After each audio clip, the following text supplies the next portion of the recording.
Tem tanto tempo que eu não faço um vídeo de resenha, digamos assim, né? Que eu não sei mais como fazer. Mas nesse vídeo eu vou falar sobre Dom Casmurro e sobre Aritmética, da Fernanda Young. E Dom Casmurro do Machado, né? Não preciso dizer. Pra quem acompanha o canal há mais tempo sabe que eu escolhi um tema em comum entre os dois livros pra poder linká-los, né? Digamos assim.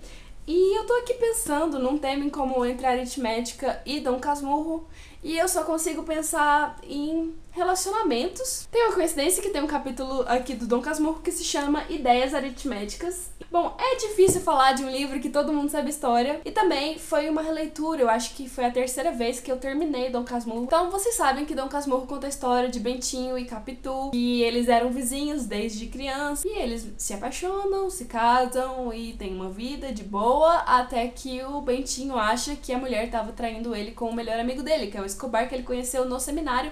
E o seminário é meio que o conflito maior, a questão dele ir ou não pro seminário, ou como sair do seminário. Demorou muito mais tempo durante a leitura do que quando ele simplesmente surta e acha que a Capitu traiu ele, sabe? E acha que o filho não é dele e coisas assim. Muitos spoilers, Morgana, muitos spoilers.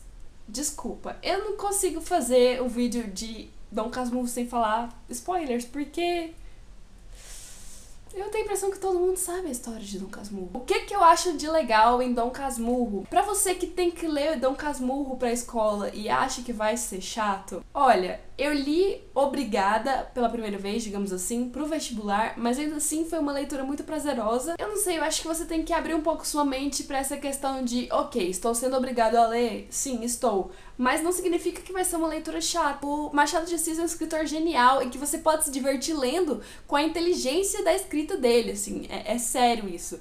Com a ironia dele. A ironia dele é bem mais forte em Memórias Póstumas, eu acho. Bom, o livro é narrado em primeira pessoa, né? É o Bentinho que conta a história. O Bentinho é o Dom Casmurro.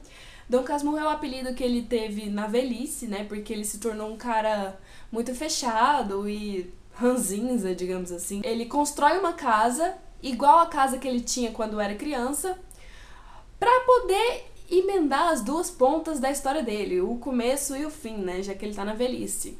E também pra poder refletir sobre as coisas da vida dele e escrever essa história, já que ele não tinha nada pra fazer. Então é nesse contexto, assim, de solidão, isolamento e rancor, talvez, que ele vai escrever a história dele. E aí ele apresenta os personagens, apresenta o tio Cosme, a mãe dele, a tia Justina, e apresenta o agregado José Dias, que é um personagem... Eu adoro o José Dias, é um personagem muito legal, porque é aquele personagem que puxa o saco dele, do Bentinho e da mãe, né, que é a dona da casa. Ele é muito exagerado e fala tudo no superlativo. Outra coisa legal de Dom Casmurro são os personagens. Concentre-se nos personagens, que cada um tem particularidades. E uma coisa que não tem como não gostar é da relação do Bentinho e da Capitu, principalmente na infância, 14 e 15 anos. Não tem como não gostar, porque assim, os diálogos são muito interessantes entre eles. Esse começo de quando ele descobre que gosta da Capitu, de quando ele vai, né, eles meio que se declaram, tem o primeiro beijo, essa coisa toda, é muito fofinha de ler, e ao mesmo tempo, assim, a Capitu é uma personagem incrível, e o Bentinho é muito criança perto dela. Uma das questões principais é que a mãe do Bentinho prometeu, quando estava grávida, que o filho, se sobrevivesse, já que ela tinha perdido um outro filho, iria para um seminário. Então, essa que é uma das grandes coisas, assim, da história, de que eles estão se gostando, né, o Bentinho e a Capitu, só que ele vai virar padre, então não dá certo, né? Então, como que eles vão solucionar esse problema? E aí tem um dia que eles se desentendem, e ele, na esperança de deixar a Capitu, sabe, triste e demonstrando todo o sentimento que ela sentia por ele fala assim, mas se bem que a vida de padre também não é tão ruim assim. E aí, achando que ela ia começar a chorar e não faz isso, não me deixe. E o que ela faz? Realmente, a vida de padre é boa, mas a de cônego é melhor, por causa das meias roxas.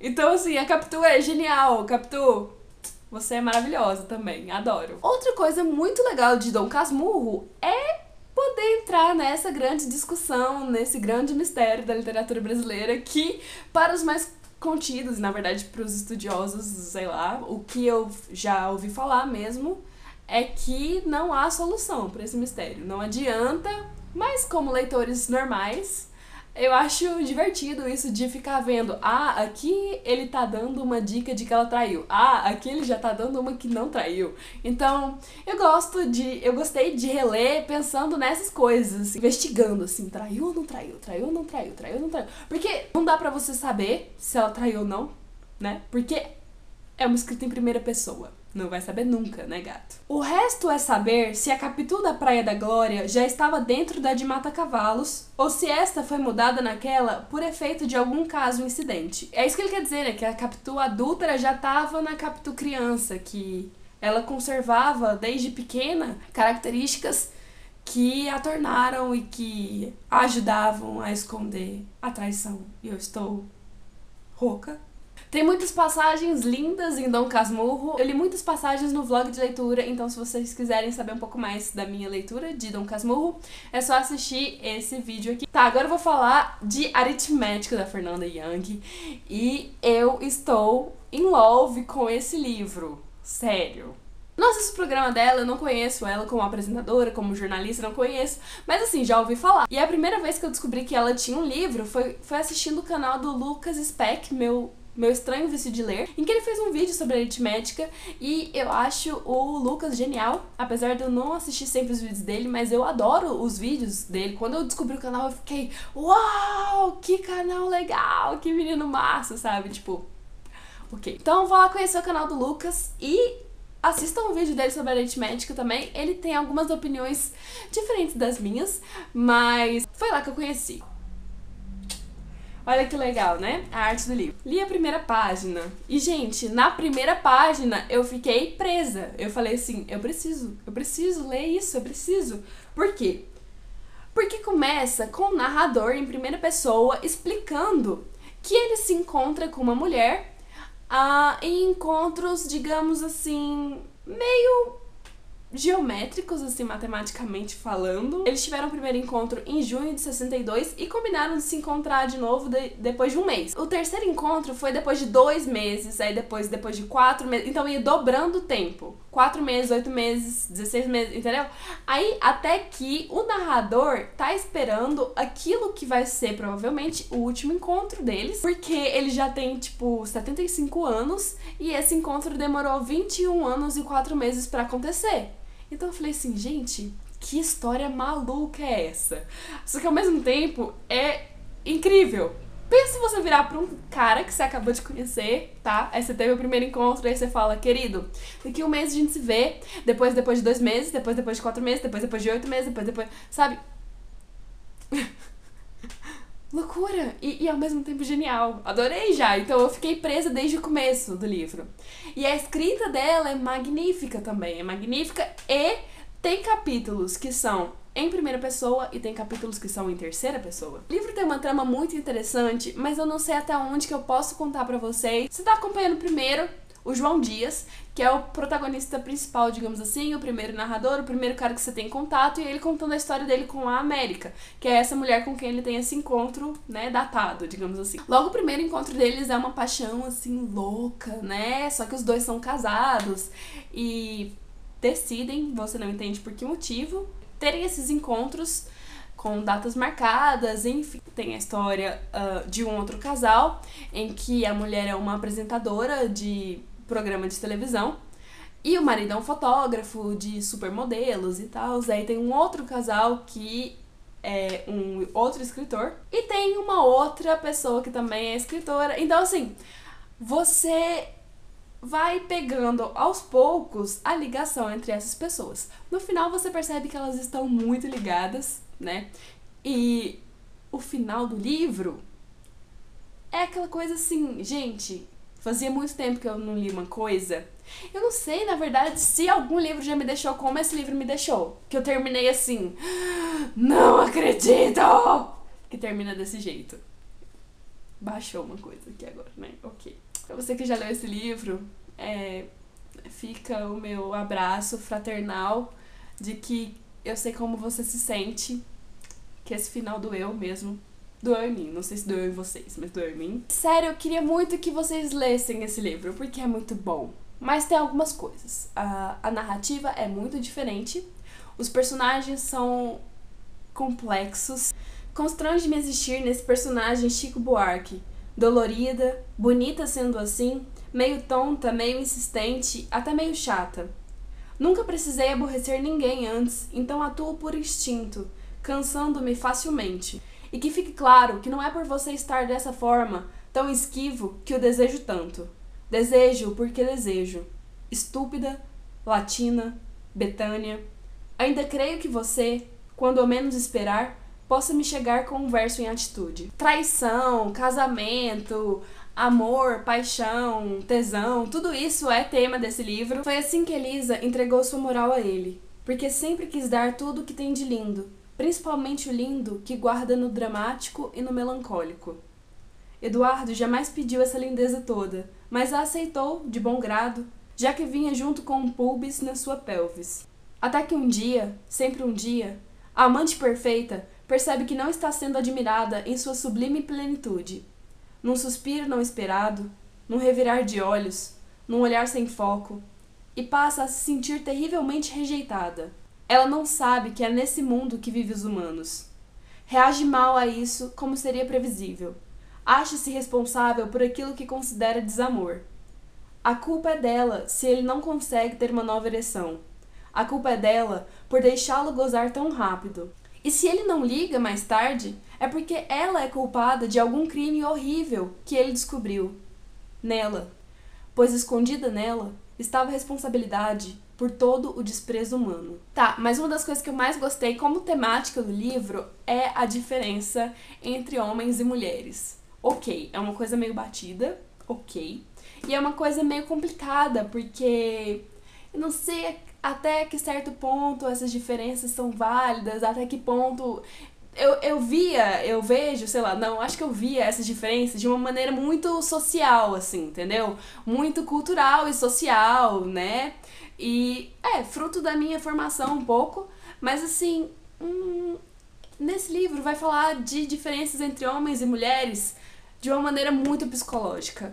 E eu gostei de ler isso, sabe? Porque eu não tenho uma leitura, assim, psicológica sobre o assunto. Então, eu gostei dos pontos de vista que eu vi aqui. E tinha algumas horas que eu achava os personagens, assim, meio machistas. E eu ficava, assim, incomodada, sabe? Tipo, eu não sei o que pensar sobre isso, é muito estranho. E aí, de repente, vinha um outro personagem, batia na cara do personagem que tinha sido machista. E depois, sabe, esses argumentos iam brigando entre si, e eu achei uma coisa muito construtiva, eu achei que isso gera reflexão e isso é positivo, certo? A linguagem do livro, principalmente desses personagens, é bem, saca, Bukowski. Então, o que eu falei que eu e o Lucas não concordamos é que pra ele isso é uma coisa negativa, porque ele não gosta muito, não se sente bem. Tem muitas cenas de descrição de sexo e, tipo, explícitos, assim, e eu já acho isso de boa. Foi revelador encarar o pau por um outro ângulo, o da honestidade, sobre o qual o pau domina o homem e não o homem domina o pau. Todo aquele poder peniano registrado como deficiência, não esplendor.